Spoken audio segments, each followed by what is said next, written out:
श्री जंभेश्वर शब्दवाणी शब्द 34 ओम फुरन फुहारे कृष्णी माया घण बरसंता सरवर नीरे तिरी तिरण तय तीर जे तिस मरय तो मरियो। भावार्थ, भगवान श्री कृष्ण की त्रिगुणात्मिका माया फुहारों के रूप में वर्षा को कहीं अधिक तो कहीं कम बरसाती है, जिससे तालाब नदी नाले भर जाते हैं।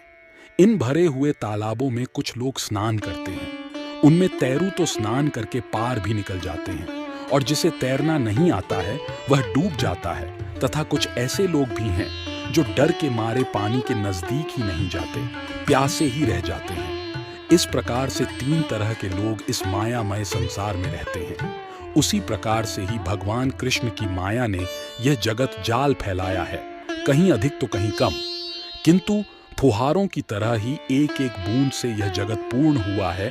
तथा जीवन निर्वाह के लिए भी परमात्मा ने धन धान्य भोग्य वस्तुओं से जगत पूर्ण किया है। इसी धन के मोह में कुछ लोग तो जो अज्ञानी है, तैरना नहीं जानते, वे तो डूब जाते हैं। धन को ही सभी कुछ समझकर ही मर मिटते हैं। तथा कुछ लोग जो तैरना जानते हैं, वे भोगों को प्राप्त करके, भोग करके, फिर त्याग करके ज्ञान से तिर जाते हैं। वे लोग तिरना जानते हैं। अन्य वे लोग जो तीसरी श्रेणी में आते हैं, जो न तो उन्हें भोग ही प्राप्त हो पाता है और न ही छोड़ सकते। भोग्य वस्तु की प्राप्ति की वासना सदैव बनी रहती है। वे न तो पार ही हो सकते और न ही अपने जीवन को सुखमय बना सकते, प्यासे ही रह जाते हैं। संसार में सभी कुछ होते हुए भी वंचित रह जाते हैं। ओम श्री जंभेश्वर भगवान की जय, विष्णु भगवान की जय। शब्द 34 का भावार्थ आप मेरे YouTube चैनल पर सुन सकते हैं। धन्यवाद। अन्नो धन्नो दूधूं दहियों घियों में उटेऊ जे लाभंता भूख मरे तो जीवन ही बिनसरियो खेत मुक्तले कृष्णो अर्थो जे कंध हरे तो हरियो। यदि आपको भरपूर अन्न, धन, दूध, दही, मेवा आदि सुलभ है तो इनका अवश्यमेव उपभोग करो, आनंद करो। यदि ये मिलने पर भी इनको छोड़कर अखाद्य मदिरा, मांस, तंबाकू आदि का सेवन करते हो और दूध आदि से वंचित रहकर भूखे मरते हो तो इस जीवन से क्या लाभ ले रहे हो? यह जीवन समाप्त हो रहा है तो हो जाने दो। तथा ये खाद्य पदार्थ पवित्र वस्तु की प्राप्ति के लिए शरीर को कष्ट भी उठाना पड़े तो भी कोई चिंता नहीं। शरीर मिला भी तो इसलिए ही है, तथा परिश्रम भी स्वकीय खेती में परमात्मा के समर्पण भाव से करोगे तो तुम्हें जरा भी शारीरिक मानसिक कष्ट नहीं होगा।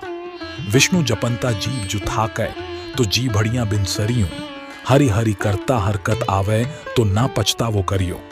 विष्णु विष्णु का जप करते हुए यदि जीभ थक जाती है तो थकने दीजिए, फिर भी जप तो बिना जीभ के मानसिक ही प्रारंभ रखिए।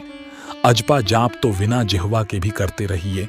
यदि हरि हरि विष्णु विष्णु का नाम जप स्मरण करते हुए भी कोई कष्ट विपत्ति आवे तो पछतावा नहीं करना, क्योंकि पूर्व जन्मों के कर्म का फल इसी प्रकार से भोगने से ही निवृत्त होगा।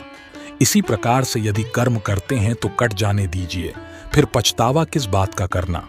भीखी लो भिखियारी लो जे आदि परम तत् लाधो जांकय बाद विराम विरांसो सांसो तानय कौन कहसी सालहियां साधो।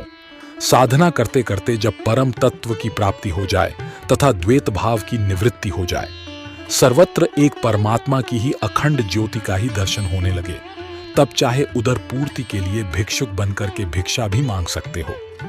परम तत्व की प्राप्ति के बिना तो हाथों से कमाई करके खाना अच्छा है।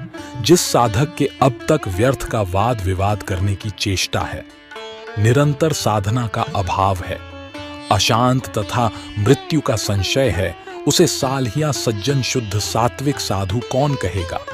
यदि कोई कहेगा तो कहने वाला भी अज्ञानी ही होगा।